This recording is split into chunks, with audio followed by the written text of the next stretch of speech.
Adrian N. Breitfelder, City Clerk, you are hereby directed to call a special session of the City Council to be held on Wednesday, February 16th, 2022 at 6:30 p.m. in the historic Federal Building for the purpose of conducting a public hearing to establish the maximum property tax dollars for fiscal year 2023. Thank you. Good evening, and welcome to a special session of the Dubuque City Council for February 16th, 2022. As a reminder to our participants, you can provide in-person input or virtual audio and written input during tonight's public hearing. Input options during the live meeting include: in-person attendees may approach the podium when the mayor asks if there is any public input for the public hearing. Remote attendees can log into GoToMeeting using the login links, phone numbers, and access code that appear on the broadcast and live stream and posted on the front page of the meeting agenda. This option includes audio input and written chat input. If you are participating via computer, indicate that you would like to speak in the chat function. If you are participating via phone, indicate that you would like to speak when phone lines are unmuted. City staff will determine the speaking order of the participants. All comments, whether in person or virtual, must be accompanied by a name and address. Additionally, written public input is accepted by contacting the City Council directly from the city's webpage at www.cityofdubuque.org/councilcontacts and through the City Clerk's office email at ctyclerk@cityofdubuque.org. Attendance for the session is as follows: Mayor Kavanaugh. Here. Council members Farber. Here. Jones. Here. Resnick. Here. Roussel. Here. Sprank. Here. City Manager Van Milligan. Here. City Attorney Brumwell. Here. Thank you. We'll move on to our agenda item. Under public hearings, we have public hearing for resolution establishing maximum property tax dollars for fiscal year 2023. Mr. Mayor, Mr. Jones. move to receive and file the documents and adopt the resolution. Second by Roussel. We have a motion by Mr. Jones, second by Ms. Roussel. So tonight, we've already had the discussion about the item that is on the agenda, setting the property tax dollars. So Mike does not really have a presentation for us, but I do believe, we were thinking we were going to be posting on the screen that we would have we'll be getting that up there, the property tax proposal that the City Council voted on in the last meeting to set this public hearing. And then we also have items on the agenda that relate to the property tax proposal that we received from the city manager. So all those items are there and open for discussion. So Mike, do you have anything else to add before I open the public hearing? No, sir. Okay. All right. So then we are in a public hearing we are in a public hearing to consider the approval of the fiscal year 2023 maximum property tax dollars for the affected tax levy. And I would ask if there's anyone in the chambers to address the council on this. All right, seeing no one, is there anyone virtually for public input? There are no public input comments. Okay. And Mr. Mayor, the City Clerk would just like to acknowledge there was public input received by Rajan Schroman of 1570 Sipel Road that was forwarded to the City Council. Okay. Thank you very much, Adrian. All right, so then I'll bring it back to the table. I know we already had a very good discussion on this, but I'll bring it back for any further discussion or questions or clarifications. Mr. Mayor, Yes, Mr. Resnick. I'd like to clarify something with Mr. Van Milligan, if I could, please. So, Mr. Van Milligan, I'm paraphrasing what you said last time, but is it correct to say that you indicated at the last meeting that when you and your budget team gets together, you have the intention of creating a maximum impact for our goals and priorities and a minimum impact for citizens as far as financial impact? Is that what you said in essence? Yes, Councilmember Resnick. So we start every annual budget process off, of course, with the mayor and city council's goals and priorities. So that's what drives what I ask people that request to have put in the budget by the department managers and the boards and commissions. And then when we get all those requests, as you can imagine, there's a tremendous amount of expense behind a lot of them. And so then what I do is Jennifer Larson, the finance and budget director, and I work on the goal is to end up with a recommendation to the city council that meets their goals and priorities and has no increase in the cost to the average homeowner. And some years we're able to achieve that goal, and some years we're not. And in the tax levy that I recommended last week, when this was set for public hearing, I was not able to achieve that. There was, in my recommendation, a slight increase in the property tax payment that would have been paid by the average homeowner. Now, what we were able to achieve is the property tax rate decreasing and the amount of money we collected from property taxes staying the same as the previous year. So those are some ancillary goals we have, other than the main one that we weren't able to achieve. And so we made that recommendation, and then obviously the council had the discussion. So I don't know, was that responsive to your question? Yes, it is. Thank you very much. Thank you. And thank you for that clarification. Every year that I've been on the council, my goal was to take that budget, which is our annual budget, wins a national award. Fantastic work goes into it. And I contend that every year there is some breathing room in there, some contingency included in the budget. And what we're going to see from Mr. Van Milligan's team in the next 7 times together is a budget based on that 9.72 rate. So the reasons for extending it and going beyond that, I don't understand. But I have to tell you, I usually start with that budget and then try to, a term I learned on the council called value engineer. And that's, see if we could maybe come as a council, a way to do what we want to do, maybe spend a little less doing it.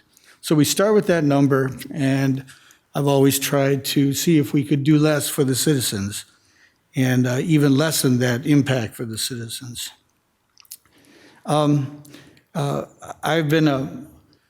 am now and will be soon a former director, retired director of a nonprofit. And when I got there, I changed what we were doing to say that our mission and the bottom line are of equal importance. So it has to be good in both circumstances. If we were going to buy more of one thing, we need to buy less of something. It has to make financial sense. And I think the same thing for the city, that our priorities and goals and priorities and the bottom line are of equal importance. And what I got from Mr. Van Milligan from his answer is that they are that way for him and for our budget team. I think that it should be that way for the council, the people elected to represent the citizens.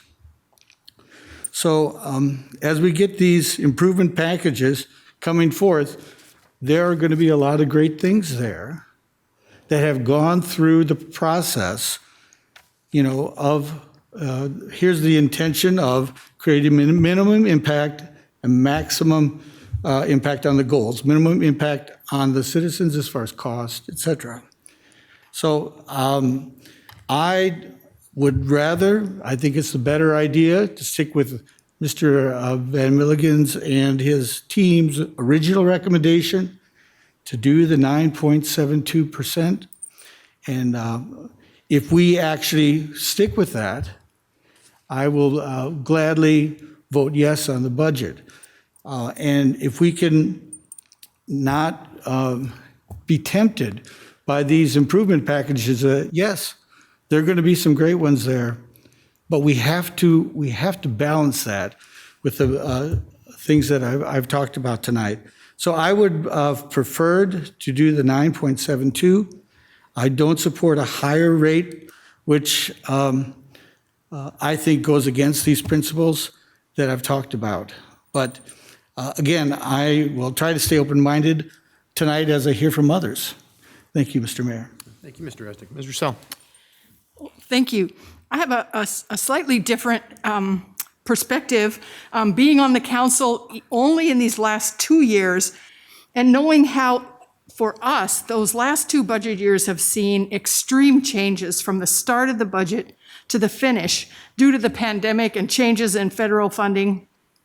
I think it's prudent to allow for the maximum rate at the 981 tonight, but my goal is to achieve the 1.74 decrease in the tax rate that was initially presented by our city manager.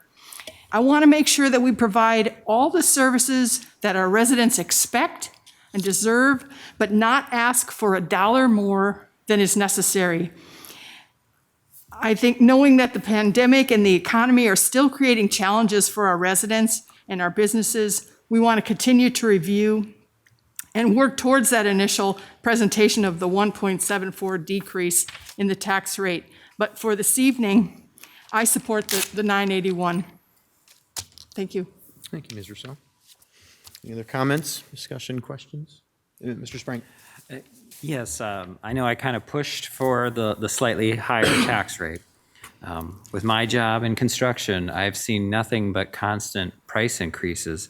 And some of these big ticket items that we're seeing in these improvement packages, I have concerns that there will be price increases on those materials. And this is only giving us about, Jenny, could you tell us what the cost difference is between between the 9.81 and the 9.72? Just a reminder. In round numbers, it's approximately $183,000. Okay. $183,000. That could be some roads. That could be some fire equipment, if we need it. If we don't need it, I will be happy that we don't need it. So I'm hoping that we can not use that, but that $180,000 is a nice cushion for something that we may or may not need. So, thank you. Thank you, Mr. Sprang. I have a question real quick, just for clarification for everyone and especially for the community though. So because I think this process is still very confusing for a lot of us. But tonight we cannot raise that amount any further. We've already made that decision. But after tonight and up through the end of the budget process, we have the ability to lower it from where we set it tonight. So we set it higher tonight. I mean, we set it at this 981 rate right here, then we can still bring that down. We can go back to what Mr. Van Milligan's original proposal was. That's correct, Rhonda? That's my understanding, correct. Okay, all right. So I just want to make that really clear as we enter into the budget season, spending a lot more quality time together. Mm-hmm.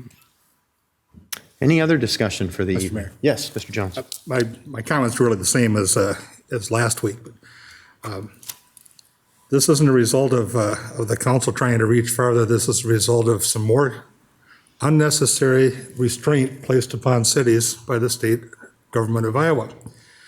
We have to set the tax rate maximum before we even begin our budgeting process. We have not yet heard from the department managers what their needs are. We have not yet heard from the citizens at the multiple public hearings that are about to occur. So I want the brackets as far apart as they can be because I don't know what we're going to hear. Got a pretty good idea. And of course, my goal is to land where the city manager's recommendation was, perhaps even lower.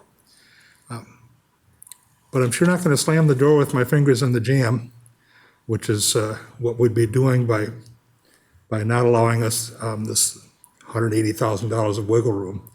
In a budget as big as the city of Dubuque's, $183,000 is not going to make much of a difference. But it could make a critical difference in a program that makes life better for somebody. The guide that I try and use for every decision sitting up here is, at the end of the day, if we do something, are people going to be better off? It's that simple. And if things present themselves to us over the next few weeks that suggest that going a little higher would make people better off, I'm going to do it. I suspect that we're going to deliver a budget that's going to be reasonable. It's going to be very, very, very close to what the city manager originally proposed. But it just doesn't make good business sense to say, okay, let's say we're gonna build a building. Here's the total amount of money that's available. Now, we don't know where we're gonna build the building, we don't know how big it's gonna be, we don't know how many floors it's gonna have, we don't know if it's gonna be a business or a factory, but this is the number. I'd like to know those things first before I pick a number. Just that simple. Thank you, Mr. Mayor. Thank you. Well, I would say Mr. that, Mayor? oh, Ms. Farber, yes, please go ahead. Yes, thank you very much, and thank you for the opportunity to comment once again on the support for the 9.81 rate, as I did last week. And in agreement with my colleagues at the table, I think it's important to be reasonable yet flexible in order to quote unquote meet potential goals. And if we need to, as Danny had said, because of supply chain challenges and because of coming out of the pandemic, there's a lot of questions we still may have in terms of what our goals and priorities are. I am supportive of the 9.81, but certainly do appreciate and looking forward to the further conversations as we move forward. But I would like to not be pigeonholed to a lower rate if indeed there is something that we can accommodate with that extra funding. So thank you very much, Mr. Mayor. Thank you, Ms. Farber. You know, I think we've had some really good comments up here. I mean, what I hear from my council colleagues is the fact that we're working to be reasonable. We're working to make the best decision possible for the community. We're working to be fiscally responsible. And I'm actually going to, there were a lot of words I could borrow tonight for final comments here, but I'm going to go back to Mr. Resnick's opening statement about maximum impact for the goals that we have and that we're considering in the minimum impact for residents. I do think that is something that's very important for us. So with that, as we're done with discussion here, I will call the vote, please. So Adrian, if you would please call the roll. Resnick, No.